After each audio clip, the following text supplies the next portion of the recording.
Hello friends, I am Ishika. If you like my video, please like and subscribe. Our today topic is journal part 14. तो इस part में हम question number 13 देखेंगे। तो इसमें journal entry पास करना है, किसके बुक में पास करना है उसका नाम मेंशन नहीं किया गया तो कुछ नहीं लिखेंगे। अगर आपको इसका इमेज चाहिए क्वेश्चन का और सॉल्यूशन का साथ में, तो आप मुझे इंस्टाग्राम पे फॉलो कर सकते हैं। वहाँ पे मैं सारा क्वेश्चन और सॉल्यूशन पोस्ट कर देती हूँ, तो आप वहाँ से देख सकते हो। इंस्टाग्राम का लिंक डिस्क्रिप्शन में होगा, या तो आप यूट्यूब चैनल की कम्युनिटी में भी जा कर के देख सकते हो। तो क्वेश्चन नंबर 13 का सॉल्यूशन देखते हैं। तो ये क्वेश्चन नंबर 13 का सॉल्यूशन। सबसे पहले ऊपर जर्नल लिख देंगे, किसके बुक में बनाते हैं उसका नाम लिखा जाता है, बट यहाँ पे मेंशन नहीं है इसलिए कुछ नहीं लिखेंगे। प्रोफॉर्मा बना देंगे, डेट, पर्टिकुलर्स, एलएफ, डेबिट का अमाउंट, क्रेडिट का अमाउंट। तो डेट में 2017 जनवरी फर्स्ट का ट्रांजैक्शन दिया गया है। Paid into bank for opening a current account 10,000। यहाँ पे बोला जा रहा है कि कैश को जमा किया जा रहा है बैंक में अकाउंट खुलवाने के लिए। तो कैश को बिजनेस अगर जमा करेगा तो कैश गोज़ आउट होगा, इसलिए कैश अकाउंट यहाँ पे क्रेडिट हो गया है। और बैंक अकाउंट डेबिट इसलिए हुआ है क्योंकि बैंक में जमा किया जा रहा है, तो बैंक में कमसिन हो रहा है, इसलिए बैंक अकाउंट यहाँ पे डेबिट किया गया है। क्योंकि गोल्डन रूल कहता है जब गोज़ आउट तो क्रेडिट और कमसिन तो डेबिट। तो बिजनेस करेंट अकाउंट खुलवाने पे बैंक में जमा कर रहा है, तो बैंक में कैश जमा कर रहा है, तो कैश उस बिज़नेस से गोज़ आउट, इसलिए कैश क्रेडिट। और बैंक अकाउंट डेबिट इसलिए हुआ क्योंकि बैंक में जमा हो रहा है, तो बैंक में कमसिन हो रहा है वो कैश, बिज़नेस का बैंक बैलेंस बढ़ रहा है, इसलिए बैंक अकाउंट यहाँ पे डेबिट किया गया है। 10,000 डेबिट, 10,000 क्रेडिट हो जाएगा। नरेशन हो जाएगा open a current account, current account खुलवाया जा रहा है। तो बिज़नेस से कैश तो जा रहा है इसलिए कैश गोज़ आउट, और बैंक बैलेंस बढ़ रहा है मतलब बैंक बैलेंस में कमसिन हो रहा है, इसलिए यहाँ पे डेबिट कर दिया गया है। तो आई होप समझ आ गया होगा। नेक्स्ट है जनवरी 3 का। दिया गया है goods sold for 50,000 and the amount was deposited into bank. यहाँ पे बोल रहा है कि जो बिज़नेस है, बिज़नेस कहने का मतलब जितना भी जर्नल एंट्री पास कर रहे हैं सारा बिज़नेस के हिसाब से पास कर रहे हैं। तो यहाँ पे बोल रहा है कि जो बिज़नेस है गुड्स सोल्ड किया 50,000 का, और जो पैसा मिला उसको बैंक में डिपॉजिट किया। अब बैंक में डिपॉजिट करेगा तो बैंक में कमसिन होगा, बिज़नेस का जो बैंक होता है उसमें डिपॉजिट होगा, तो बिज़नेस का बैंक बैलेंस में कमसिन तो डेबिट होगा, इसलिए बैंक अकाउंट डेबिट कर दिया गया है। और सोल्ड करने पे गुड्स को सोल्ड करने पे गुड्स बिज़नेस से गोज़ आउट हो रहा है, और गुड्स ना लिख करके हम लोग सेल्स अकाउंट लिखते हैं, इसलिए सेल्स अकाउंट यहाँ पे क्रेडिट किया गया है। तो 50,000 डेबिट, 50,000 क्रेडिट हो गया।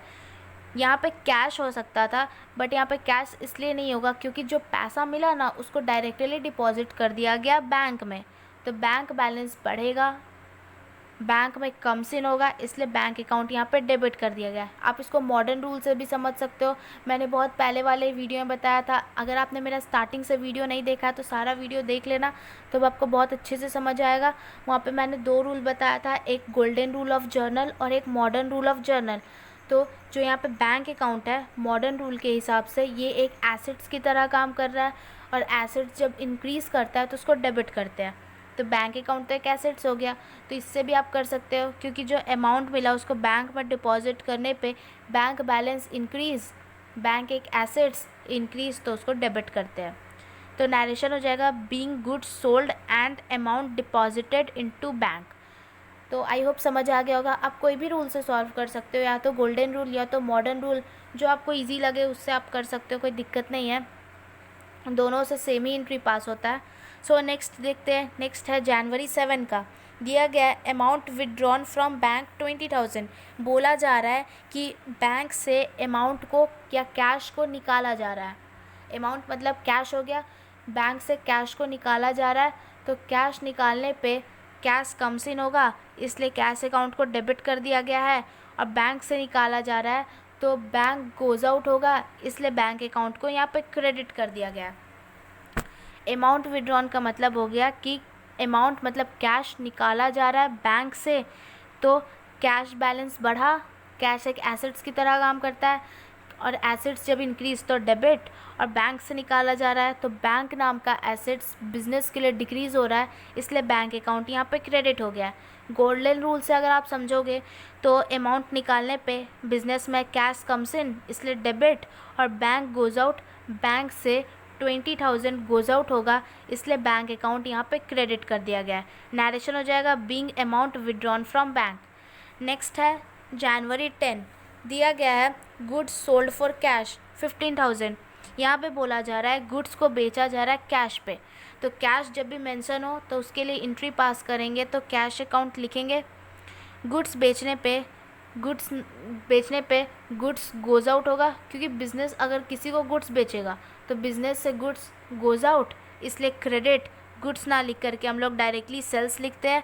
और कैश पे बेचा जा रहा है, गुड्स बेच रहा है, उसके बदले पैसा मिल रहा है, कैश मिल रहा है, कम्स इन, इसलिए डेबिट हो गया।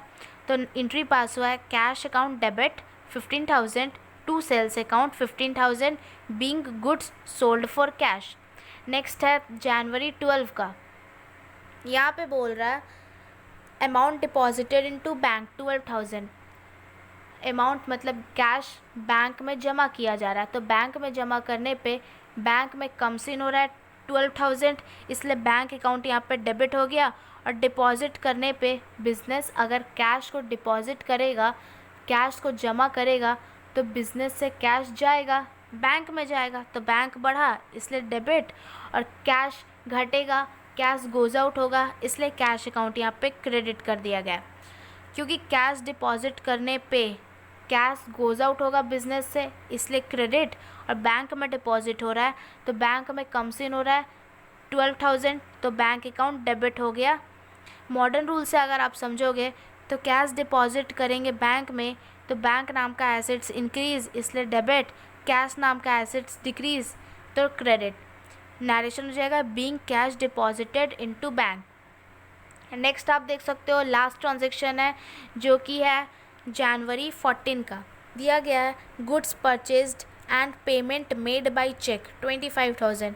तो अच्छे से तोड़ के समझते हैं, गुड्स परचेज करने पे बिज़नेस पे गुड्स आ रहा है, बिज़नेस गुड्स परचेज़ किया तो बिज़नेस में गुड्स कम्स इन, इसलिए डेबिट किया गया। और जैसा कि मैंने बताया कि गुड्स को सोल्ड किया जाए, बेचा जाए, तो सेल्स अकाउंट लिखते हैं, और जब परचेज़ किया जाए तो परचेजेस अकाउंट लिखते हैं, इसलिए परचेजेस अकाउंट डेबिट हो गया। गुड्स परचेज करने पे बिज़नेस पे गुड्स कम्स इन, इसलिए डेबिट। अब पेमेंट बोल रहा है, अब बिज़नेस फ्री में तो गुड्स खरीदेगा नहीं, गुड्स खरीदेगा तो उसके बदले पैसा पे करेगा, तो वो चेक से पे कर रहा है। चेक से करने का मतलब कि बैंक बैलेंस पे इफ़ेक्ट आ रहा है, क्योंकि चेक का मतलब तो बैंक होता है, और पेमेंट चेक से करेगा तो बैंक गोज़ आउट होगा, इसलिए बैंक अकाउंट को यहाँ पे क्रेडिट कर दिया गया 25,000 से। गुड्स कम्स इन इसलिए डेबिट, और बैंक बैलेंस गोज़ आउट इसलिए क्रेडिट कर दिया गया।